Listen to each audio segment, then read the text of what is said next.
Emily Bren, and I'm out in my greenhouse today. And this has been a great space, even though it is not heated. I am in hardiness zone 5B6. I actually, up here you'll see a bunch of wires and things. Those are my solar lights. I keep those in here year round. Well, not year round, but during the winter season when I'm not using them outdoors. And it's a great location because the batteries stay healthier and happier compared to if you package them up and put them away in a dark location like in your garage or whatnot. This way they're still getting the sun, the batteries still getting charged with the solar, and it also makes for a really neat light show. If you're in the house looking out at your greenhouse, you can see all the lights blinking and going off, which is kind of fun in the winter time. Pretty soon, some of them I will actually be using out in the garden soon here. Today, what I want to talk about is I want to share a few tips on some of the roses I have been finding this time of year in my garden centers. Most of the big box garden centers are open. And when I say big box, I mean the ones that are open year round, like the ones you'll find at Walmart, Home Depot, Menards, Lowe's, Meijer, so on. Today, I have some roses that I found in the last couple of weeks here. Actually, my husband gifted me, it's been about 3 weeks now, some really cool ones these were from Costco, actually. And he sent me a picture when he was there and said, hey, check these out. And I got a few different ones. I texted him back, what other ones? And he sent me the picture, and I went on some of the well-known rose garden websites that I trust and looked him up, and I'm pretty excited about the ones that he found. I got 2 nice size roses in this package, and you can tell they're happy out here where I have them stored. And I'm going to talk to you about that today. So if you happen to find these and you're still, I'm still a good 7 weeks roughly out from my last frost date. So these roses, a couple of these, like these, which are starting to pop, even though I've tried to keep them so they don't pop with the green, these can actually get damaged and die if we get a hard frost, which could still happen. Next weekend actually tonight, it looks like we're close to 28 again, 29, even though today we're close to 50. Then I noticed on the forecast the weekend there's another 20, high 20, but still, ugh. And I got quite a few of these, so I don't want to get them planted and have them die or have to go out and cover them. So I'll talk about that a little bit more in the video here. First, I want to show you this one that I got. Now, those that I found, my husband gifted me from Costco. Those we got literally, it was about 3 weeks ago, 2 weeks, 2.5, maybe 3 weeks. And I have been keeping them in the bunny shed, or the shed that is attached to this greenhouse. It stays warm in there. It does not freeze, and the plants are not getting frost, or they're not getting frost, and they're not getting frozen, and it does not freeze in that shed unless we're like in the negative and for a week. So it's safe in there. And I also do not have them in direct light. There is a south-facing window that brings in a lot of light. So these are not right up against that. They're not getting that sun, and the sun that comes in through the door that leads out to the greenhouse, there's some nice natural light coming in there. They're back a ways from that, so they're not getting direct light, and that's what you want. You also want to pay attention when you put these in that space. This is still pretty cool, and it feels not gushy, and I can kind of tell down in here it's still a little moist, so that's good. Eventually here, in fact today, I might end up just untwisting these. They'll come with little metal ties on them, and what that does is keeps that bare root that's in there. There's a bare root, but then they have it wrapped with paper, and then you'll find like a peat moss. I think it's, no, not peat moss, I believe it's peat. It could be a little coconut coir. I'm not quite sure what they use on these, but you really want to keep an eye on that. First of all, keep a hold of this, get it in the garbage. You don't want that in your lawnmower or your weed trimmer or whatever. So what I'm going to do is keep an eye on that, and so far it feels nice. If it feels like it's getting a little dry, even with where you have it before it's time to plant it, you could actually put a little bit of water in there just to keep it happy. But it looks happy right now. It's doing fine, and it was kind of dormant. It was already starting to pop green. Those are the ones my husband brought home for me because he thought those were the healthiest, which is true. They're just coming out of dormancy, and they should be fine. I think these, some people call these body bags, or, you know, the death bag.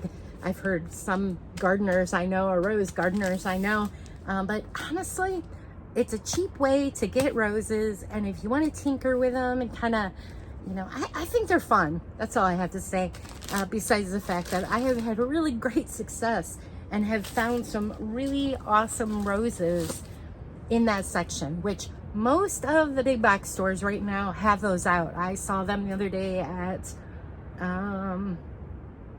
where were they? Not Lowe's. Menards. Yes, Menards. That's where I saw them. They had those, and they also had this. This one's a little different. This one is from Menards. It's in more of a potting soil mix. However, it looks like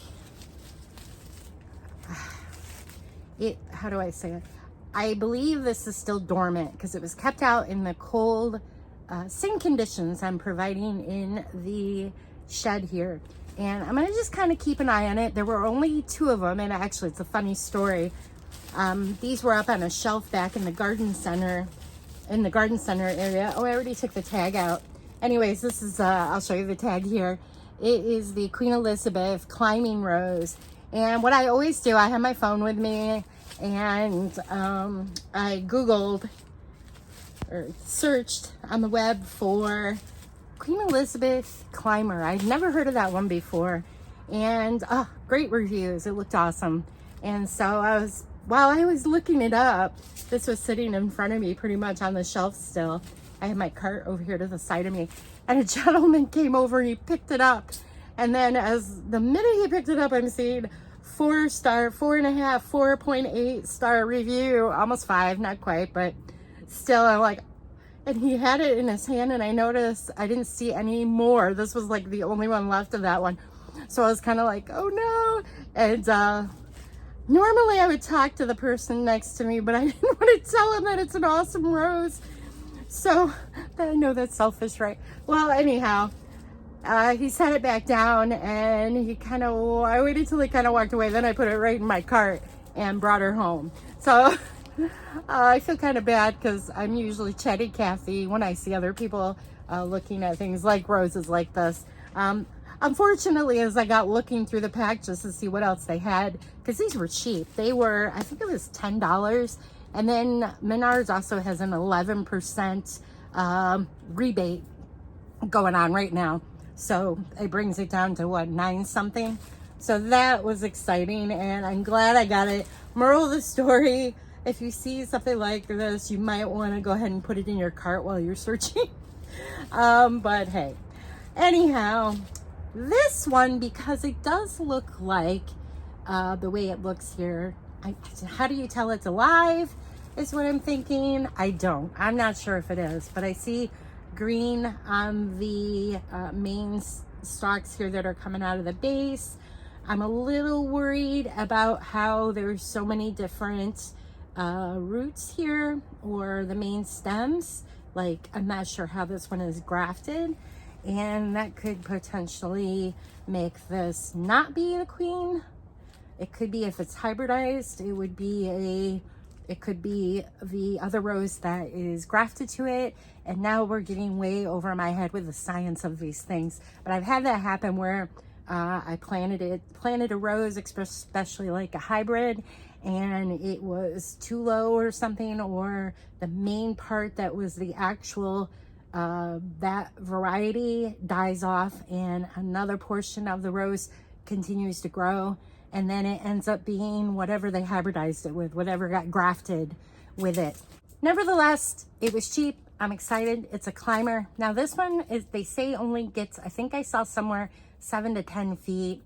I was thinking about putting this over on my trellis, where on the other side, well, it's like an arbor, and on the other side of that arbor is a beautiful clematis I've had growing there for, gosh, it's been at least 8 years now, and it's doing amazing. And I wanted to put something on the front side, so yep, follow Ollie. Right here is where I was thinking of putting that Queen Elizabeth, right in this corner. It gets at least 8 hours of sun, 6 to 8 hours definitely. And it's right here by my smart bird feeder. And on the other side, you can see that clematis, which isn't doing anything yet. It's too early in the season. I think this might be a good spot. Good spot for that to go. And so I think I'm going to put this in. And to be honest with you, I think by early next week, I am going to go ahead and put this in the ground. In the meantime, I'm going to keep this. It's still kind of moist. It's not frozen or anything. I think it's doing fine. I don't see anything popping yet, like it's alive. I could probably water it a little, but I'm guessing it is dormant, and that's good. I want it like that. Some of my roses outside are actually starting to get a lot of new growth on them, green, which I'm going to monitor a couple of them, because I think we'll use it as a learning experience. I think because with that cooler temperature coming, I'm going to monitor them really close and see just how the new growth, the green leaves that are coming out of the established stems, just to see how those respond to the temperatures we're supposed to get.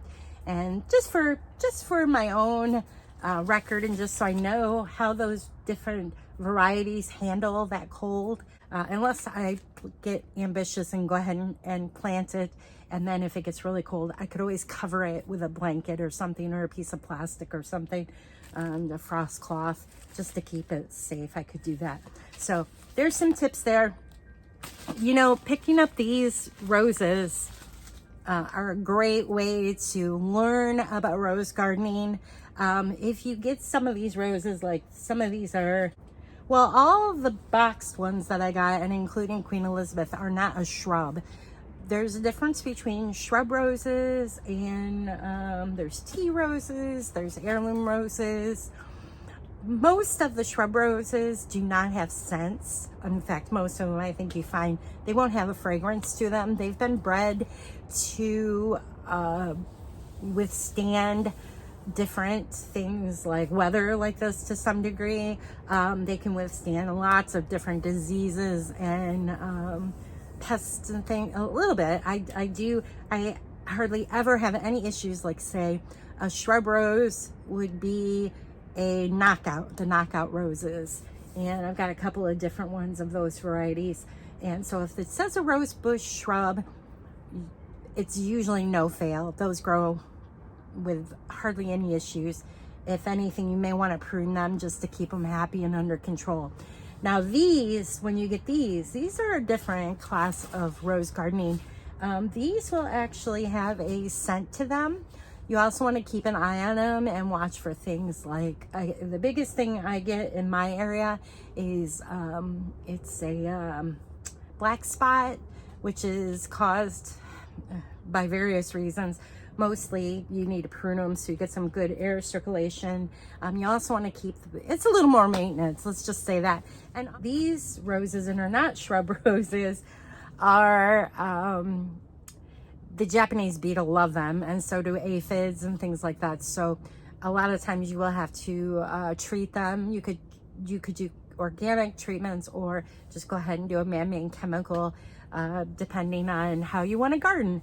And so I'm going to give these a try. Years ago, I had quite a few of the different Julia Child, quite a few of David Austin's. Most of them I moved. They lived for a good 10 years, and I didn't really keep track of them, and a lot of them kind of died because they either got moved or something else got planted there and so on.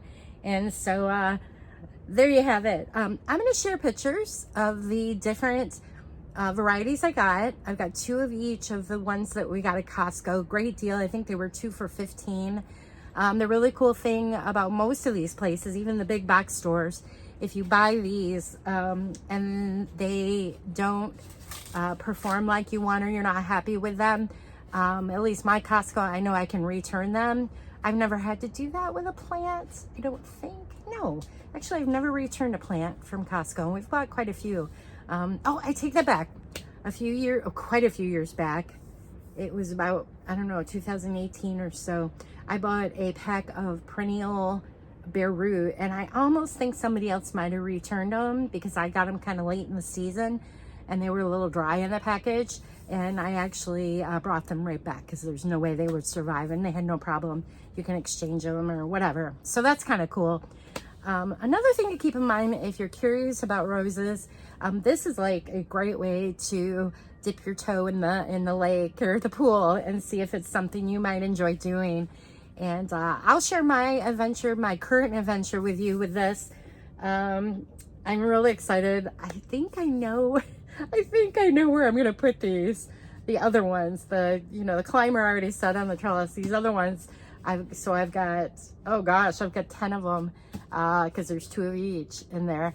I might actually gift one to a friend of mine because I think she would appreciate that. But I've got a nice little area, my cut garden area, where I think I'm gonna give it a go with the roses again this year. So thank you for watching my video today.